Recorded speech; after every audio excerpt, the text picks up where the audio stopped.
porque ela é inspirada por Deus, para nos ensinar, para nos redarguir, que já caiu o trema, agora o trema já era, para nos admoestar, nos advertir. Para quê? Qual o propósito? Para que sejamos cada vez mais a semelhança de Cristo, para que sejamos luz. Nós precisamos dessa fonte. A fonte de luz é a palavra de Deus. Há alguns anos passados, quem é militar talvez lembre, talvez o Gil. Deus te abençoe também. Quem é militar lembra que o Exército Nacional ele começou a veicular uma propaganda sobre a biblioteca, sobre leitura. E ele, nessa propaganda, o Exército tinha o seguinte refrão: um país se constrói com homens e livros. Quem lembra disso aí? Lembra, gente? Lembra? Um país, uma nação se constrói com homens e livros. Não é mentira, não. A leitura é muito importante para a nossa nação, para a construção da nossa nação, mas principalmente a leitura da palavra de Deus,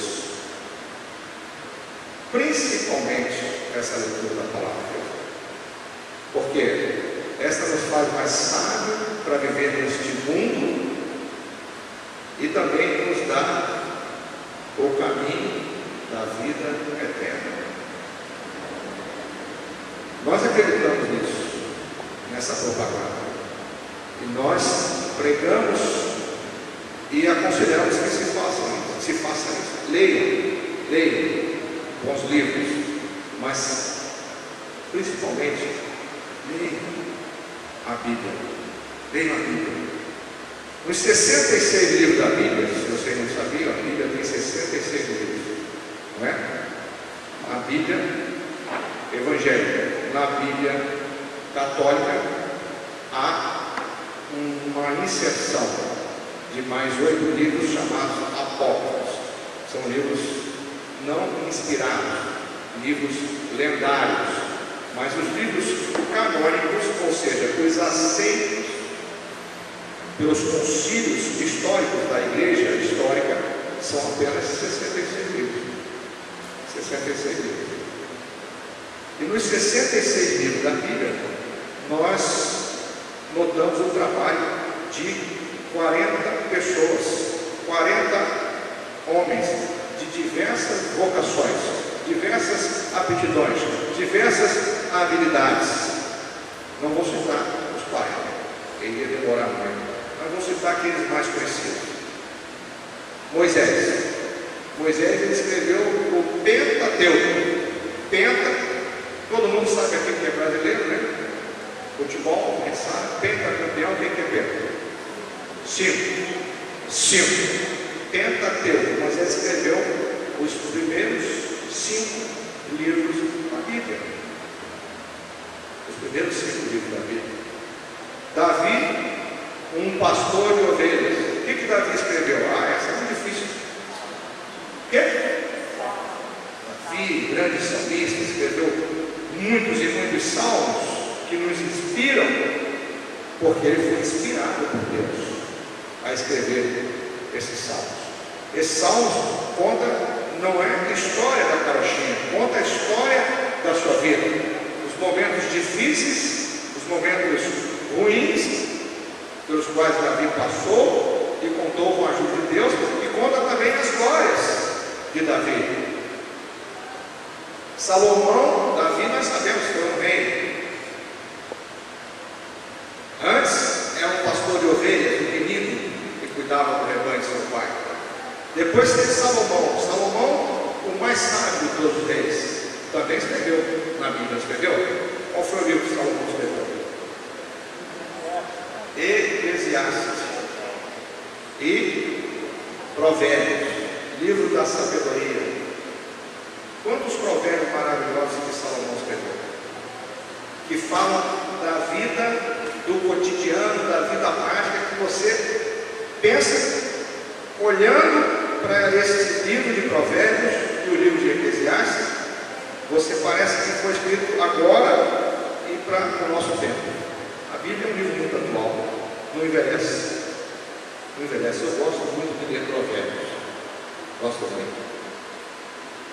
Desde a simplicidade de Provérbios, né, até aquelas coisas mais profundas, até aquelas coisas até mais engraçadas. O preguiçoso vai ter com a formiguinha, vai aprender com elas, né? Provérbios, né? É melhor morar num campo de umas águas furtadas, trazendo para a nossa linguagem hoje, é melhor morar numa meia água do que num palácio com uma mulher iracunda e rixosa. A gente sabe que isso é verdade.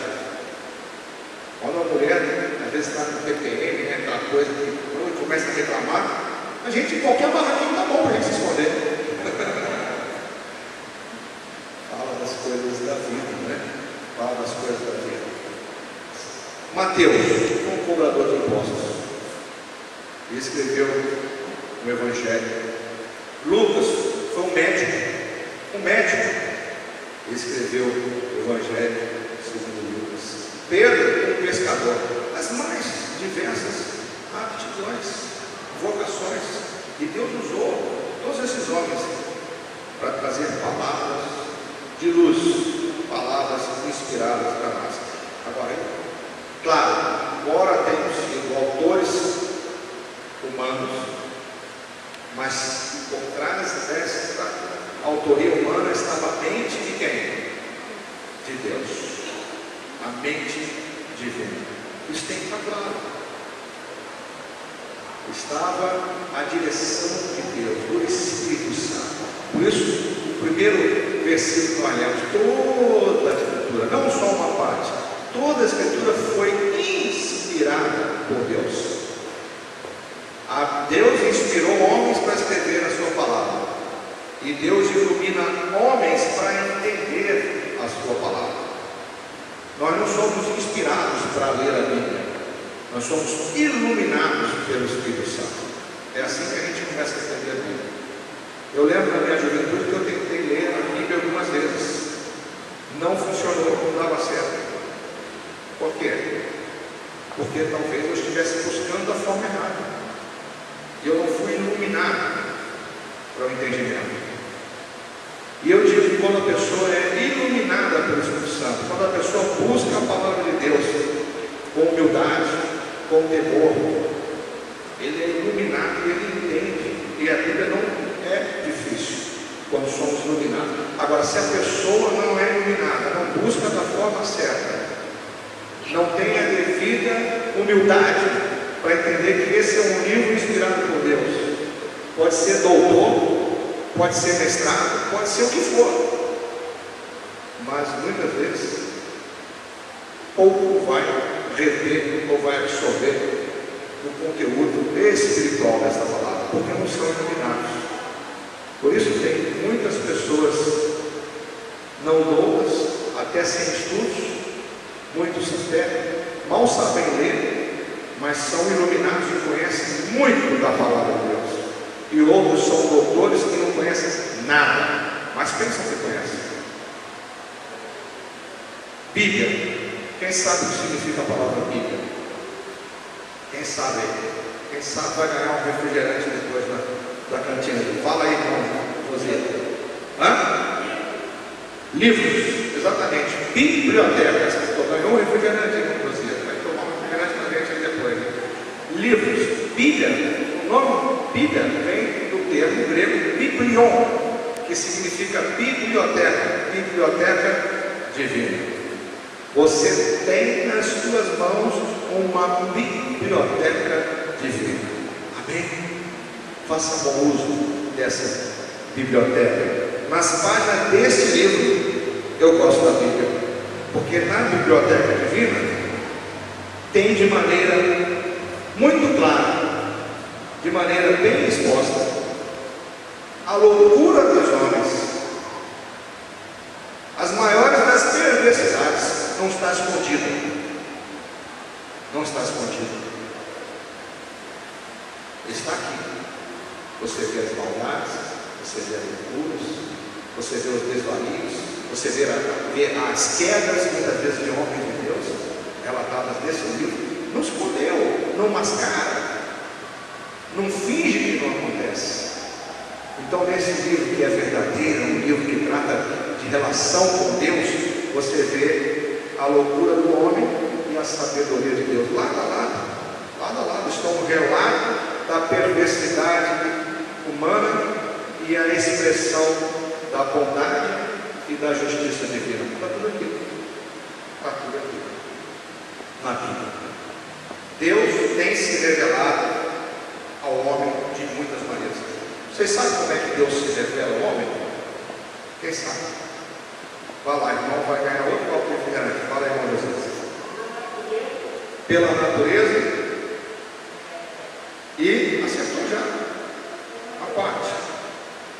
Deus tem se revelado ao homem. Deus se revela pela natureza e pela palavra, uma revelação específica, especial. Está certinho. Olha, o irmão conhece as coisas. Parabéns, meu querido. Parabéns, Deus, fico feliz. Deus tem se revelado ao homem de muitas maneiras, através da natureza, como o irmão Josias falou. Salmo 19, versículo 1, o que diz? Os céus, o que? Manifestam a glória de quem? De Deus. Quando você olha para o céu, e a gente faz tão pouco isso, deveria fazer mais.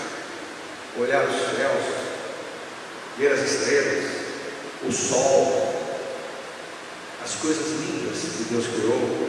A gente está tão atarefado, tão atribulado, que a gente não olha mais para o céu. Eu lembro quando eu era garoto que eu gostava, em dias de céu limpo assim, com poucas nuvens, eu gostava de deitar e ficar olhando as estrelas. Uma coisa linda, fabulosa. Talvez eu acho que eu ia ser astrônomo, mas Deus falou, não vai ser pastor. Era muito legal, eu gostava de fazer isso.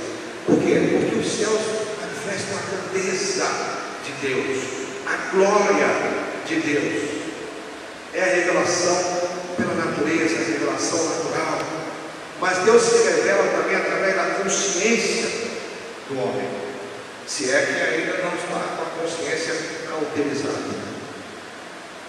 Como é que Deus se revela através da consciência do homem? Romanos capítulo 1, versículo 20 fala disso.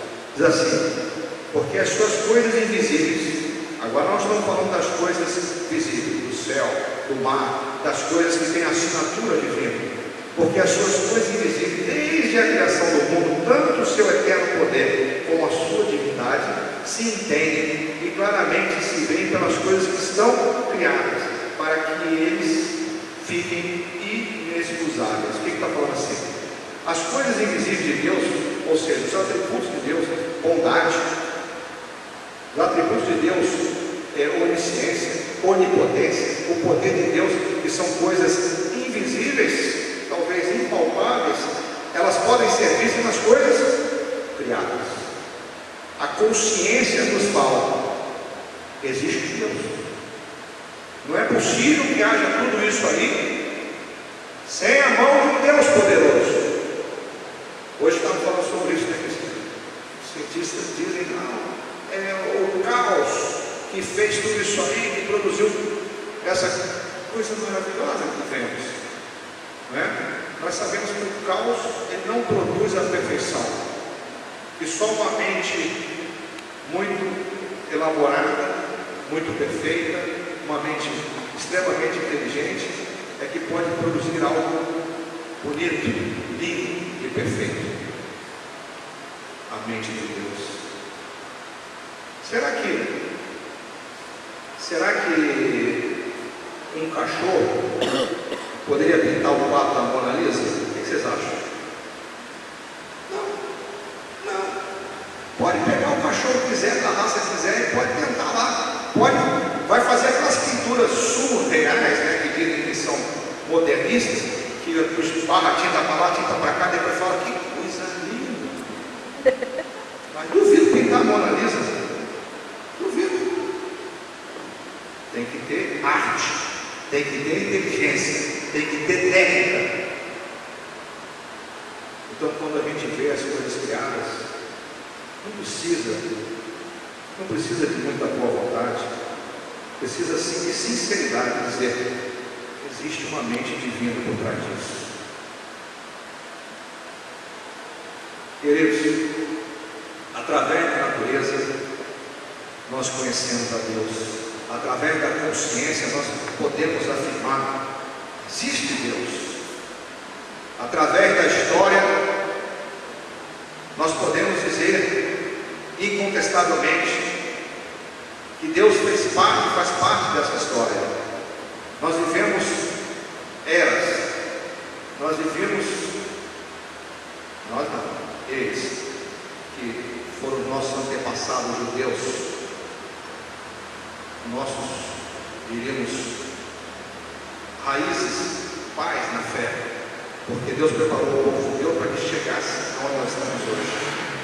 Eles eram antes de Cristo, e nós vivemos na era depois de Cristo. Isso mudou a história. Algum historiador pode contestar isso? Alguém sem consciência pode dizer que o mundo não mudou depois de Cristo? O mundo é outro depois de Cristo. Para a mulher, para o homem, para as crianças, o mundo é outro depois de Cristo. Mas talvez não nos interesse, não nos importe tanto se o mundo é outro depois de Cristo. Mas nesse momento importa mais: você é outro depois de Cristo. Porque também nós podemos dizer que temos o antes e depois de Cristo. A história fala da intervenção divina. E por último, nós conhecemos a Deus de maneira específica, como o irmão Josias falou, através da palavra de Deus, através do Filho, que é a palavra que se fez o quê? Homem, que se fez carne. E o Verbo se fez carne e habitou entre nós. E vimos a sua glória como a glória do unigênito de Deus. A revelação especial de Jesus, a palavra de Jesus. A Bíblia é fonte de explicação sobre a origem da humanidade. Tem outras fontes. Tem a fonte darwiniana de Darwin, não é verdade? Que as escolas insistem em ensinar, que eu acho que é uma incoerência. Como é uma hipótese, teoria, não é um fato. A teoria da evolução, não é assim que a ciência diz? Teoria. Teoria não é um fato, é uma possibilidade. Eu acho que poderia, então, entre aspas, apresentar também a teoria criacionista, não é verdade? E dar a opção de cada um pensar e refletir sobre cada uma dessas teorias. Tem outras teorias, né? Da criação do homem. Eu e nós fechamos com a teoria criacionista. O Deus que criou todas as coisas, não é? Eu prefiro e nós preferimos acreditar nisso. Nós cremos nisso. Não me faz bem pensar que o meu tataravô era um gorila lá na selva. Não me faz bem pensar nisso, sinceramente. Meu vovôzinho era um gorila pulando de galho em galho. Estou fora. Estou fora. Não. Agora, me faz muito bem pensar que eu sou obra das mãos de Deus. Amém? Amém. Então, queridos, se você me perguntar, ou se me perguntar, você aceita o relato de Gênesis 1 como verdadeiro? Claro, responda sim, porque aquele que o inspirou era o único que estava lá no momento do acontecimento. Não precisamos entrar em questões polêmicas. Ah, pastor, mas Deus criou o mundo em 7 dias, não foi muito rápido? Olha, Deus pode criar até em 7 minutos, mas os 7 dias aqui não se refere a 7 dias, tá? A Bíblia é muito clara em dizer, para quem estuda, diz que 1 ano para Deus é como se fosse 1000 anos para Deus é como se fosse o quê? Um dia. E um dia também, inversamente falando, como se fosse 1000 anos. Ou seja, Deus está fora do nosso tempo. Deus não está no nosso cromos, no nosso relógio. 7 dias pode ter sido 7 anos, pode ter sido 7 eras, não importa. Mas o fato é que Deus criou todas as coisas. Amém? Deus criou todas as coisas. E nós cremos nisso. E não cremos que somos parentes de uma. A Bíblia é fonte de explicação sobre o objetivo da humanidade. Tem tanta gente vivendo crises existenciais. Sabe por quê? Não sabe a razão de estar aqui. Não sabe a razão do seu ser. Essa é a grande crise do eu. Não saber a razão do existir. Isso faz muito mal para o ser humano. Não ter um objetivo, uma razão de ser. Porque ele pensa, qual a razão de ser? Eu vim aqui esse mundo só para quê? Para viver aqui um tempinho e morrer? Aí começa a projetar um monte de coisa, então não vale a pena viver, então vive a vida de qualquer jeito, né? Ou então pensa como os epicureus, que eram a filosofia lá nos tempos antes de Cristo: comamos e bebamos, porque amanhã o quê? Morreremos. Eram os glutões. Aí achavam que o prazer da vida, a razão de ser da vida era comer e beber. Aí você vê naqueles filmes de antigamente, aqueles caras com aquele não era nem franguinho, era um peru na mão. Comamos e bebamos, porque isso é o que nós vamos levar da vida, porque amanhã nós vamos morrer. Isso era uma filosofia dos epicureus. Filosofia de vida. Tem muitas pessoas que vivem nessa filosofia de vida, que acham que a vida é só comer e beber. Comer e beber para dar apenas a energia e o sustento ao corpo, para que através desse corpo você realize algo maior. Não é a razão de ser comer e beber. E tem pessoas que estão achando que o comer e beber é a razão de ser. Não. A Bíblia, ela dá explicações sobre o objetivo da humanidade. Vamos ver essas explicações? As teorias criadas pelo homem deixam um grande vazio. Os não respondem à pergunta: por que eu existo? Por que você existe? Por que você existe? Há uma razão para isso. Existo para a glória de quem? De Deus. Essa é a primeira razão. Vamos falar juntos. Existo para a glória de Deus. Todos nós existimos para a glória de Deus. Do Senhor é a terra, a sua plenitude e todos os moradores da terra. Só o homem que insiste em não ser algo para a glória de Deus. Os pássaros são para a glória de Deus quando cantam. A natureza é para a glória de Deus. O homem é teimoso, mas sabe, nós somos para a glória de Deus. Existe para dominar sobre a criação. Deus, Ele disse que dominai sobre a criação, não é?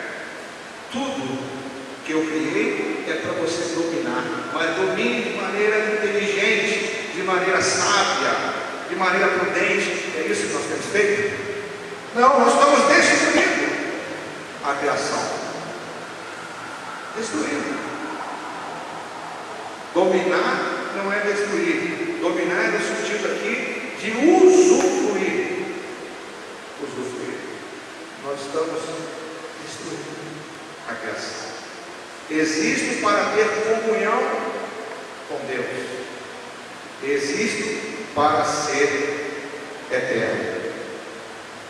Essas são as razões pela qual existimos. A razão do ser. A Bíblia é a indicação precisa para a felicidade. O homem tem mergulhado em estudo de filosofia, psicologia, ciências, religiões, em busca de quê?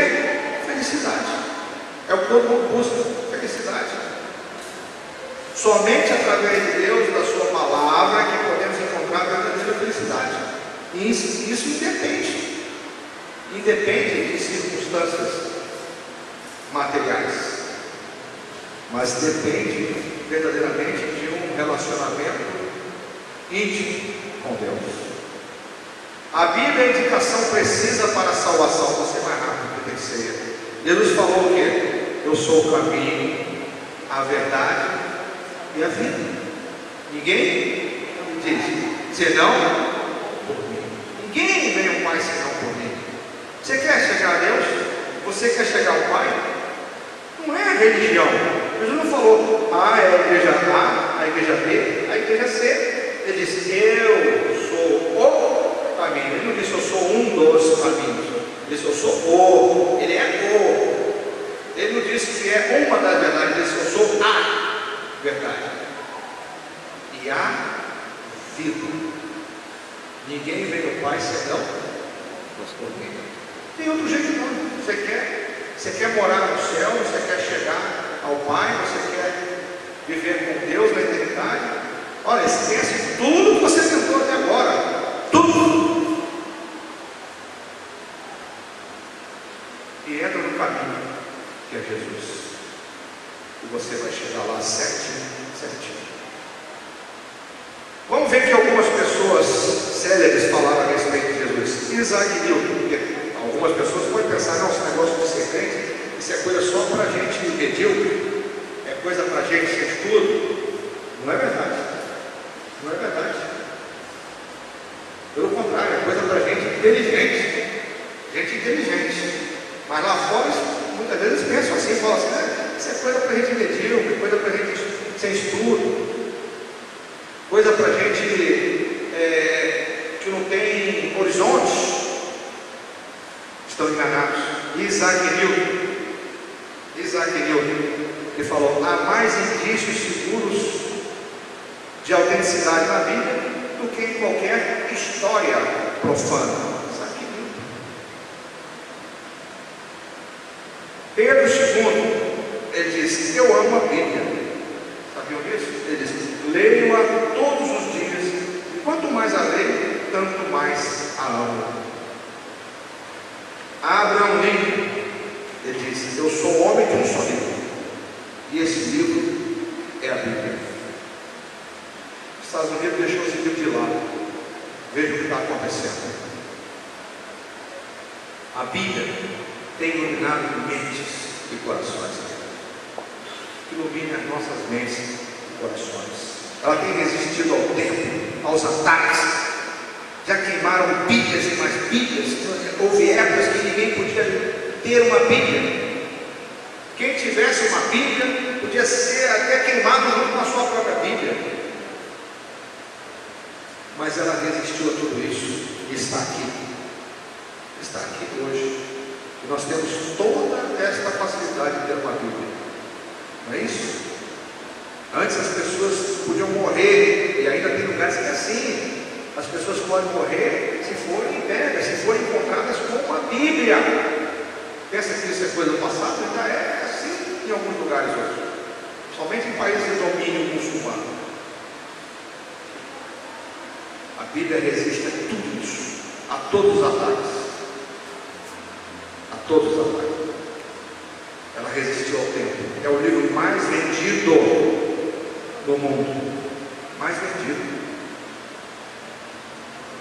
Não sei se é o mais lido, mas é o mais vendido. Porque tem pessoas que compram a Bíblia como um amuleto, não é verdade? Compra a Bíblia, bota lá, às vezes bota até como objeto de decoração. Compra a Bíblia, decorada, ilustrada, abre lá em cima da mesa ou na estante e lá fica. Lá fica. A Bíblia não tem razão de ser, se for como um enfeite, um amuleto. A Bíblia, ela é para ser lida. Diz assim, quando eu encontrei a tua palavra, logo as comi. A Bíblia é alimento para a alma. Vem cá, adianta você comprar um belo, vamos pegar aqui, uma bela costelinha com aquele molho bárbaro e botar lá na mesa e ficar só olhando assim. Coisa linda, gostosa. Ela fica assim uma semana, vai morrer de fome na frente dela.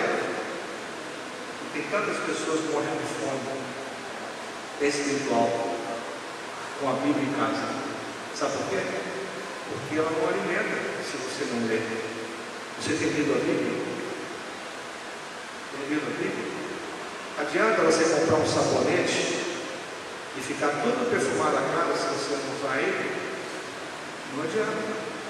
Você tem que usar para ficar limpo. A Bíblia tem que ser lida. Leia a Bíblia, querido. Leia a Bíblia.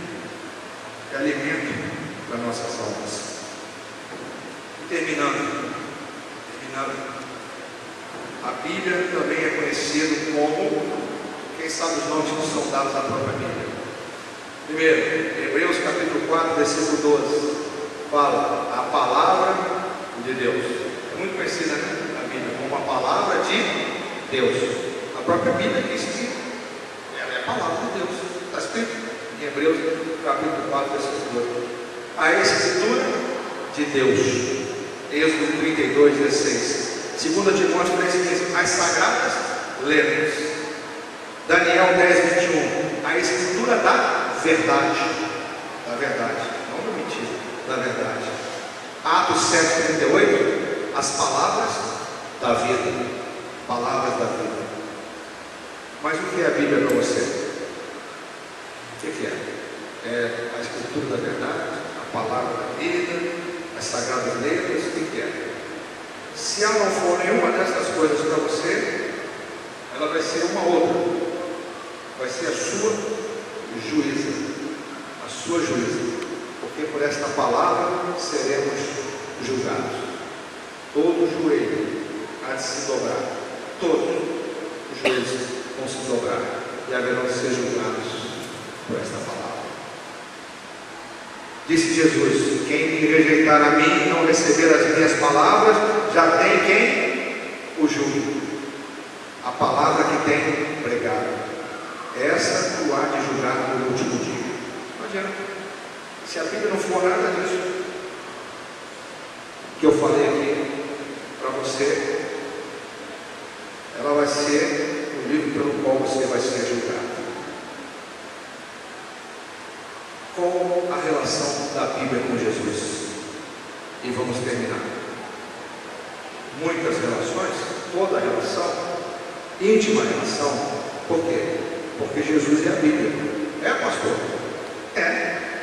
Eu não posso separar Jesus da Bíblia, da palavra. Como não podemos separar a pessoa da sua palavra. Antigamente, o que a pessoa falava, o que ele era. Era o filho do bigode. Não tinha nem precisava de ir lá e assinar nada não. Falou, está falado, era filho do bigode. Com os homens não dá muito para você traçar uma relação de verdade e intimidade entre a palavra e o que ele é. Mas com Deus, isso é perfeito. Isso é perfeito. Jesus e a palavra são inseparáveis.